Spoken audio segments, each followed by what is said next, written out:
प्यारे बच्चों, good morning.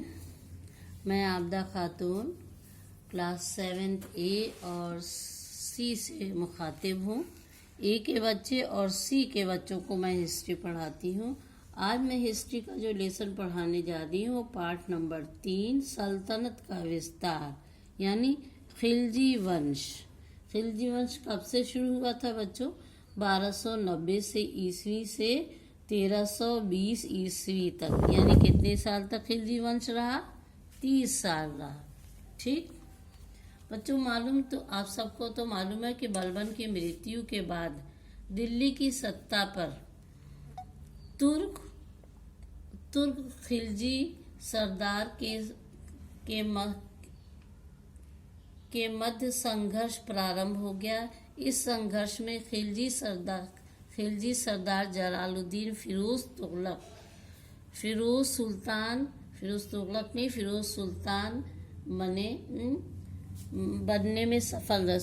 बनने में सफल रहे।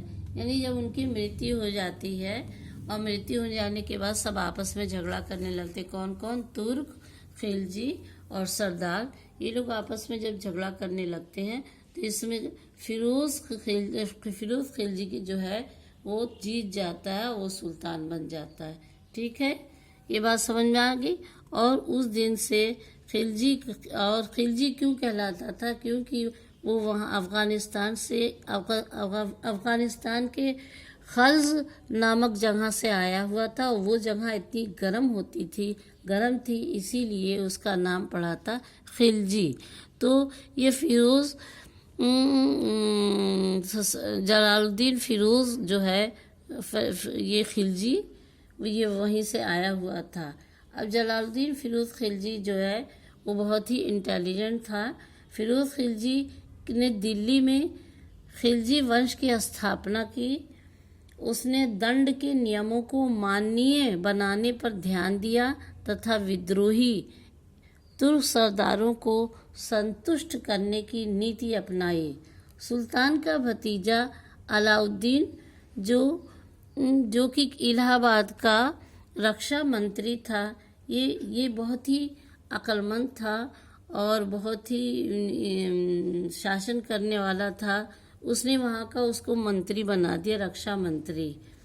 वहाँ उस विषय के साथ साथ उसने क्या किया कि देवगिरी पर आक्रमण कर दिया। जब देवगिरी पर आक्रमण किया तो वहाँ से उसको विजय प्राप्त हुई और विजय के साथ साथ उसको बड़ा धन मिला, बहुत धन मिला। ये बात सुनकर जलालुद्दीन को बहुत खुशी हुई और जलालुद्दीन अलाउद्दीन से मिलने के लिए कड़ा इलाहाबाद आया। जब इलाहाबाद में वो आया तो अलाउद्दीन जो है अलाउद्दीन ने उसकी हत्या करा दी और खुद सुल्तान बन बैठा।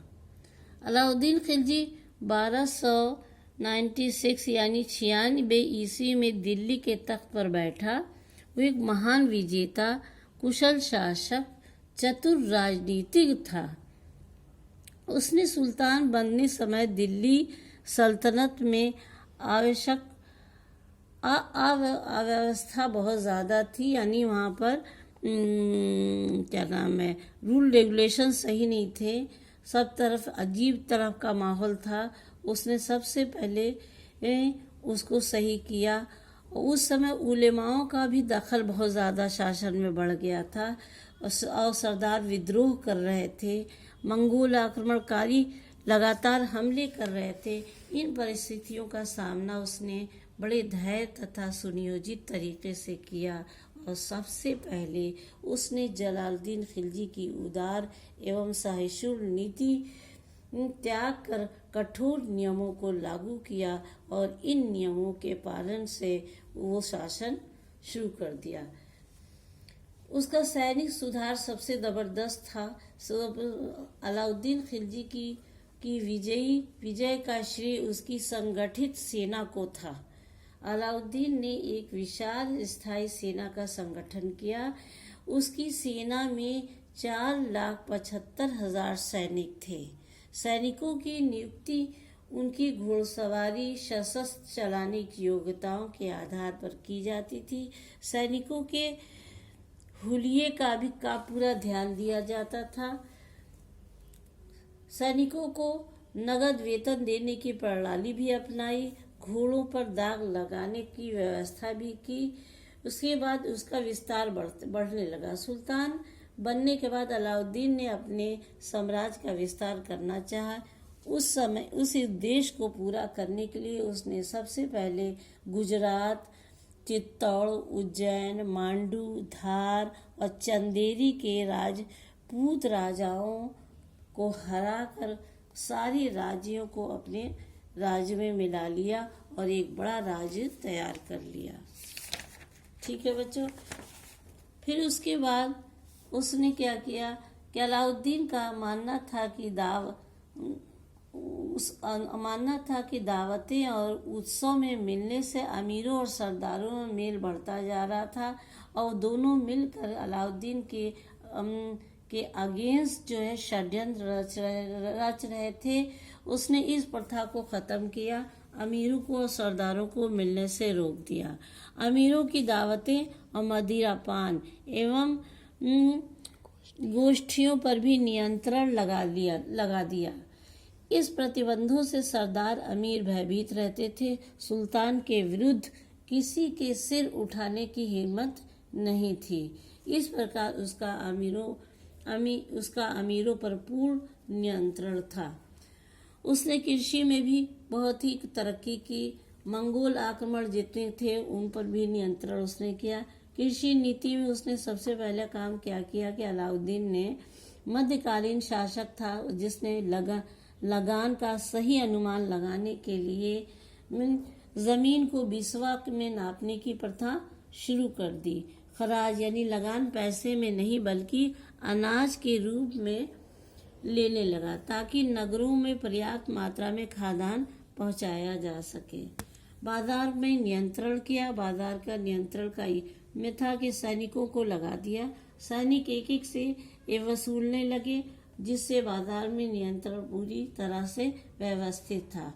बाजार व्यवस्था की सफलता के लिए कुशल एवं ईमानदार कर्मचारी नियुक्त किए जिनका प्रमुख शासन कहलाता था, जो व्यापारियों पर नियंत्रण रखता था।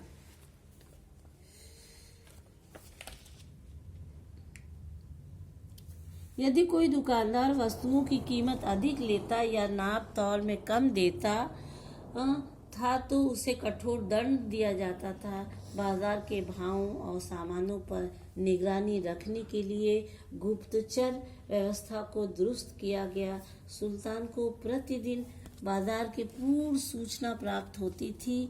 कभी कभी ऐसा होता था कि बच्चों सुल्तान खुद ही बाजार में जाता था और वस्तुओं और मूल्यों की जांच करता था। इस व्यवस्था का परिणाम ये हुआ कि दुकानदार वस्तुओं का अधिक मूल्य लेने का साहस नहीं कर पाते थे। कुशल बाजार नियंत्रण के लिए सरकारी गोदाम भी स्थापित किए गए। अकाल पड़ने के समय गोदामों से खाद्यान्न की आपूर्ति की जाती थी। वो पहला शासक था जिसने सार्वजनिक वितरण प्रणाली की शुरुआत की। ये आपका ये लेसन है बच्चों, और इसने बहुत से